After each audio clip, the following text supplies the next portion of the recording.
The Vatican is distancing itself from the Doctrine of Discovery, an issue that was front and center last summer during the Pope's visit to Canada. Many people called on Pope Francis and the Catholic Church to rescind the doctrine. It's a legal and religious concept which legitimized the colonial-era seizure of indigenous lands. Today, the Vatican has answered those calls and repudiated the Doctrine of Discovery. So what does that mean for indigenous peoples and reconciliation with the Catholic Church? Phil Fontaine is the former National Chief of the Assembly of First Nations. Phil Fontaine, it's good to talk to you again. Good to see you. You were part of that delegation that met with the Pope in Rome a year ago ahead of his trip to Canada. What was your reaction when you heard the news this morning? I was pretty pleased. That moment in Ottawa was pretty special, and following that, of course, we had the Pope's pilgrimage to Canada, and he was reminded, and the officials around him, that people were quite concerned that his apology didn't go far enough, and should have included a reference to the Doctrine of Discovery. And so people felt that the Pope had not gone the distance that we hoped that he would travel to ensure that the Church was committed to a full apology and a commitment to reconciliation. So when we heard today that they were repudiating the Doctrine of Discovery, I thought that made things, smoothed things out. Do you see this as a true and full acceptance from the Vatican that the Church played a role in the colonization of indigenous lands? Well, what we heard in Ottawa, and what we heard during the course of his visit to Canada, and his declaration, that, because that's how I see it, that what happened to people here, what was done to indigenous people, was genocide, which is a very heavy word. We still haven't figured out the full meaning of that concept, and what happened to our people. So the statement today, I think, is important, especially if you take it in light of the Church's support for the UN Declaration on the Rights of Indigenous Peoples. I wonder, though. I think. Oh, sorry. Go ahead. Go ahead. Finish your thought. Oh no, I'm sorry. Go ahead. No, I was just wondering what this means for indigenous people. I mean, is this a symbolic gesture by the Church, or does it have a practical implication that can lead to structural and permanent and legal change? I mean, what's the tangible effect of this move? Well, in terms of legal changes, we're looking to the government for those changes that we know are necessary. One can conclude that this was both symbolic and practical. Practical in the sense that we still have a lot of unfinished business with the various church entities in Canada, particularly as it relates to the unmarked graves, the missing records, and in fact talking about a path forward both for the Church and ourselves, because the Church sees this as walking with indigenous peoples, and that's good. But we have to figure out where this journey is going to take us. What's ahead of us, and so there's a lot of work to do.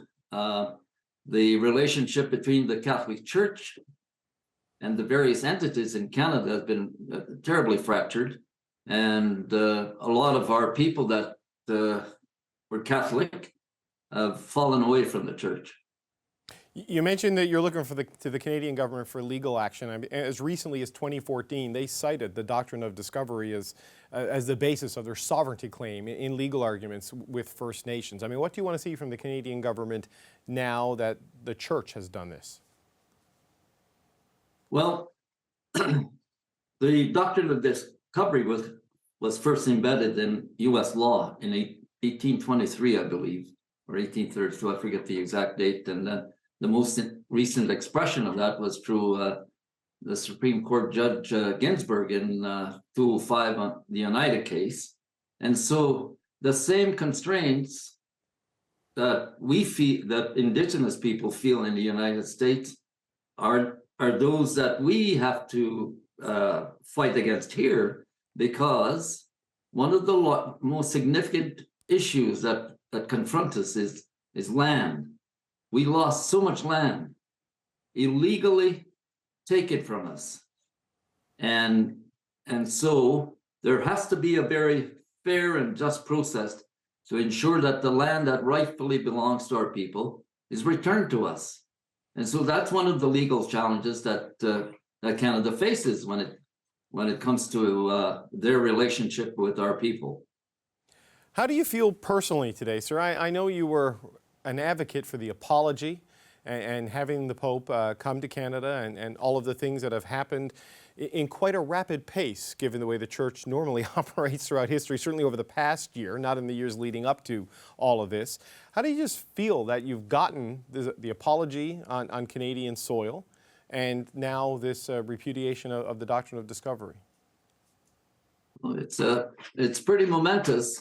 I personally give credit to the issue of the 215 unmarked graves in Kamloops. I believe that was a pivotal moment in the discussions. Indeed, at one point there were negotiations until the pandemic set in, to invite Indigenous leaders and others to the Vatican, to an audience with the Pope. And so the unmarked graves issue cast the eyes of the world on Canada, even though Canadians largely were not knowledgeable, were ignorant of residential schools and the consequences and effects of the residential school experience, including unmarked graves, the issue of missing children, and so that speeded up the process in the discussions and negotiations with the people in the Vatican and leadership here, Indigenous leaders here in Canada. And so things have happened pretty rapid speed. Is there one next thing you want to see done in terms of from the Catholic Church? You mentioned the records. I know this is something that has been a source of frustration for a number of years in terms of getting access to records in various religious offices across the country.